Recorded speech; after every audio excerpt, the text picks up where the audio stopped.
সেইটো আকৌ নতুন কি ওলালে অসমীয়া ভাষা ইমান বছৰ আছে দেখোন জুবিন দাই আছে এইটো মানিব লাগিব মইতো অসমীয়াই কৈ আছোঁ এনেকুৱা পুৰুষ পোৱাটো এইটো স্বীকৃতি দিবলৈ কি আছে হু চেজ দাট হা কোন ভাৰত চৰকাৰ এতিয়া মই যে ইমান গান লিখিলোঁ এতিয়ালৈকে সেইটো ভাৰত চৰকাৰে স্বীকৃতি দিব নেকি this is my language this is Assamese I am N Assamese মই অসম হয়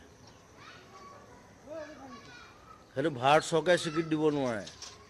আৰু গোটেই অসমৰ বুলি নহয় গোটেই ইণ্ডিয়াৰ যিমান ভাষা আছে চব পালি প্ৰাকৃত সংস্কৃত তাৰ পৰা আহিছে এইটো ভাৰত চৰকাৰে দিব নোৱাৰে এই ভাৰত চৰকাৰে আমাক কি স্বীকৃতি দিব আমি